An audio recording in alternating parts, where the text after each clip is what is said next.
Guys, ഞാൻ ഫിൽറ്ററിൻ്റെ അടുത്തൊരു വീഡിയോയിലേക്ക് എല്ലാവർക്കും സ്വാഗതം. തമ്മിൽ കണ്ടുപോലെ ഇന്ന് എൻ്റെ ഏട്ടൻ എൻറോൾ ചെയ്യാൻ പോവാണ്. അപ്പോൾ അത് കാണാൻ വേണ്ടിയിട്ട് ഞങ്ങൾ രാവിലെ തന്നെ കുളിച്ച് റെഡിയായി പോണ പോക്കാണിത്. ഭയങ്കര വിശപ്പ്. അപ്പോൾ ഒരു മസാല ദോശ കഴിച്ചു കൊടുങ്ങല്ലൂരിന്ന്. പിന്നെ നമ്മൾ കറക്റ്റ് 10 മണിക്ക് കൊച്ചിയിലെത്തി. ഒരു കടയുടെ മുന്നിൽ കാറൊക്കെ പാർക്ക് ചെയ്തിട്ട് മെല്ലെ നടന്നു കേട്ടോ. ഹൈക്കോർട്ടിൻ്റെ അവിടേക്ക് നടക്കണം. എല്ലാവരും ഉണ്ട്. കൂടെ ഉള്ളവർക്ക് 3 പേർക്ക് പാസ്സുള്ളൂ. പക്ഷെ നമ്മൾ ബാക്കിയുള്ളവരെ പാസ് എക്സ്ട്രാ എടുത്തിട്ടാണ് കയറുന്നത്. ഹൈക്കോർട്ട് ഞാൻ ഇത്ര അടുത്തുനിന്ന് കാണുന്നത് ആദ്യമായിട്ടാണ്. ഫുൾ വക്കീലന്മാരിട്ട് കോട്ടും വെള്ള സൂട്ടൊക്കെ ഇട്ടിട്ടുള്ള ഫുൾ വക്കീലന്മാർ, ഇങ്ങനെ കുഞ്ഞു കുഞ്ഞു വക്കീലന്മാരൊക്കെ കാണാൻ ഭയങ്കര സന്തോഷം. പിന്നെ എൻ്റെ ഏട്ടൻ വന്നിട്ട് ഏട്ടനെ ആ സൂട്ടും ഒക്കെ ഇട്ടിട്ട് കാണാൻ നല്ല ഭംഗിയുണ്ടായിരുന്നു. എന്താണെന്നറിയില്ല. പിന്നെ നമ്മൾ ഏട്ടന്മാരാകുമ്പോൾ നമുക്കൊന്നും കൂടി ഭംഗി തോന്നുമല്ലോ ഒന്നും കൂടി. എല്ലാവരും ഭയങ്കര ഹാപ്പി ആയിരുന്നു. ഹാപ്പിനെസ് മാത്രമല്ല, ഭയങ്കര പ്രൗഡായിരുന്നു. പിന്നെ കുറച്ച് സങ്കടമൊക്കെ ഉണ്ടായിരുന്നു. ഒരു മിക്സ്ചർ ഓഫ് ഫീലിംഗ്. അത് അനുഭവിച്ചാലേ അറിയുള്ളൂ. നല്ല രസമായിരുന്നു കേട്ടോ. പിന്നെ വേറൊരു പ്രത്യേകതയും കൂടി ഉണ്ട്. എൻ്റെ അച്ചച്ചൻ, അതായത് എൻ്റെ അച്ചച്ചനെ വക്കീൽ കൃഷ്ണൻ എന്നാണ് നാട്ടിൽ വിളിക്കുക. ഒരു വട്ടപ്പേര് അങ്ങനെയാണ്, പക്ഷേ ഫീസില്ലാത്ത വക്കീലൊന്നും പറയാറുണ്ട്. അപ്പോൾ എൻ്റെ ഏട്ടൻ അങ്ങനെ ഒരു വക്കീലായപ്പോൾ അതും ഭയങ്കര പ്രൗഡാണ്. നമ്മളെ ഫാമിലിയിൽ ആദ്യത്തെ വക്കീലാണ്. നമ്മൾ ആ തള്ളിലും തിരക്കിലൊക്കെ വിട്ട് ഫസ്റ്റ് നമ്മൾ പോയി സീറ്റൊക്കെ പിടിച്ചിട്ട് ബാൽക്കണിയിലാണ് സീറ്റ് കിട്ടിയത്. ഫങ്ഷൻ തുടങ്ങി, സർട്ടിഫിക്കറ്റിൻ്റെ ഡിസ്ട്രിബ്യൂഷനൊക്കെ തുടങ്ങിയിട്ടാണ്. കാണാൻ നല്ല രസമായിരുന്നു.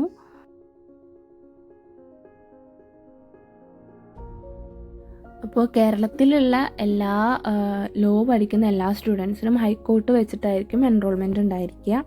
അപ്പോൾ അവിടെ താഴെ സീറ്റ് നമ്പർ ഉണ്ടാവും. ഓരോ സീറ്റിൽ ഓരോ നമ്പർ കൊടുക്കും ഓരോ കാൻഡിഡേറ്റിനും. അതനുസരിച്ച് ആ ഒരു നമ്പർ വൈസിലാണ് അവിടെ സർട്ടിഫിക്കറ്റ് ഡിസ്ട്രിബ്യൂട്ട് ചെയ്യുക. ഏട്ടൻ്റെ ലാസ്റ്റ് ആയിരുന്നു 236 എന്തോ ആയിരുന്നു നമ്പർ ഉണ്ടായിരുന്നു. അപ്പോൾ അതുവരെ നമ്മൾ അവിടെ ഇരുന്നേ.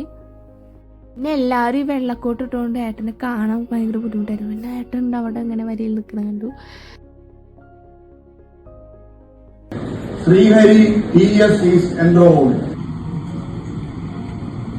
Anisa M. Taha.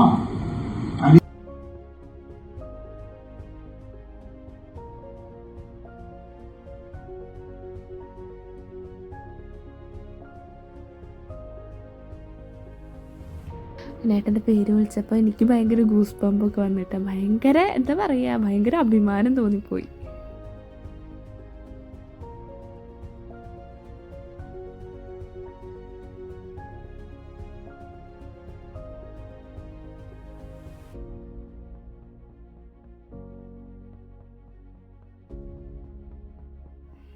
പിന്നെ നമ്മൾ ഫംഗ്ഷൻ കഴിഞ്ഞ് നേരെ ഇറങ്ങിയിട്ടു. ഭയങ്കര തിരക്കാണ് അവിടെ. എന്ന് വെച്ചിട്ടുണ്ടെങ്കിൽ എല്ലാവരും ഫോട്ടോസ് എടുക്കേണ്ട തിരക്കിലൊക്കെയാണ്.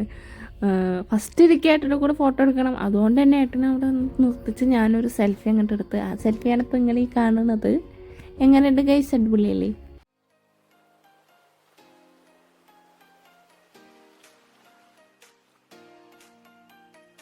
പിന്നെ നമ്മൾ ഫുഡ് കഴിക്കാൻ പോയിട്ടോ. ഭയങ്കര വിശപ്പുണ്ടായിരുന്നു. എന്താ അറിയില്ല, തിരക്കിലൊക്കെ ഇങ്ങനെ നിന്ന കാരണം തോന്നുന്നുണ്ട്.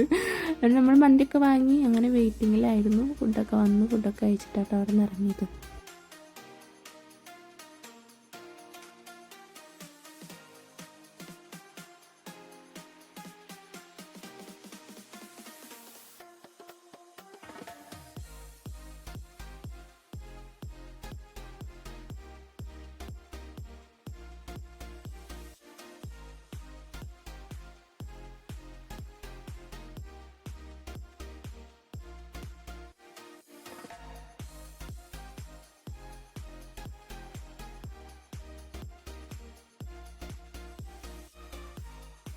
മന്തിയാണ് ഓർഡർ ചെയ്തിട്ട്. പക്ഷേ മന്തി നമ്മൾ നേരത്തെ മന്തിയില്ലേ, അതിൻ്റെ ടേസ്റ്റൊന്നും എനിക്ക് തോന്നിയില്ല.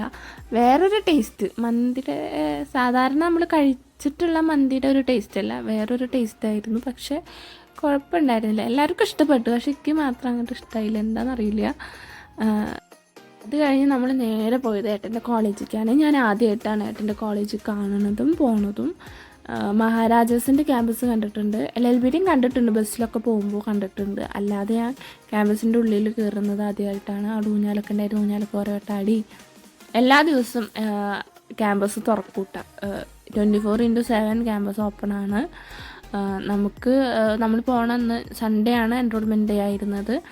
അന്നാണെങ്കിൽ അവിടെ എന്തോ പ്രാക്ടീസും എന്തോ നാടകത്തിൻ്റെ ഒക്കെ എന്തൊക്കെ പ്രാക്ടീസൊക്കെ നടക്കണ്ടായിരുന്നു. അങ്ങനെ നല്ല രസമായിരുന്നു കേട്ടോ. എനിക്ക് ഈ കോളേജിൽ തോരണങ്ങളൊക്കെ കണ്ടപ്പോൾ എൻ്റെ ശ്രീകൃഷ്ണ കോളേജാണ് ആദ്യം ഓർമ്മ വന്നത്. നല്ല അടിപൊളി ക്യാമ്പസായിരുന്നു, കുഞ്ഞിയാണ്, നല്ല അടിപൊളിയായിരുന്നു. ഞാൻ പിന്നെ എൻ്റെ സാരിയൊക്കെ മാറ്റി ഇങ്ങനെ ഹുഡീസും ഒരു ജീൻസും പാൻറ്റും ഇട്ടിട്ടാണ് പോകുന്നത്. എന്ന് വെച്ചാൽ ഭയങ്കര ബുദ്ധിമുട്ടാണ് ഗേസ് സാരി എടുക്കാൻ വേണ്ടിയിട്ട്. പിന്നെ അമ്മയ്ക്ക് ഷൂസ് വാങ്ങാനുണ്ട്. അപ്പോൾ നമ്മുടെ ഡിക്കാത്ലോണിൽ കയറി കടമശ്ശേരിയിലുള്ള ഷോറൂമിലാണ് കയറിയിട്ടുണ്ടായിരുന്നത്. സാധനങ്ങളൊക്കെ ഷോപ്പ് ചെയ്ത് അവിടെ നിന്ന് ഇറങ്ങി. അപ്പോൾ നമ്മുടെ വീഡിയോ ഇഷ്ടപ്പെട്ടിട്ടുണ്ടെങ്കിൽ ലൈക്ക് ചെയ്യുക, ഷെയർ ചെയ്യുക, സബ്സ്ക്രൈബ് ചെയ്യുക. അപ്പോൾ ബൈ ബൈ, സീ യു.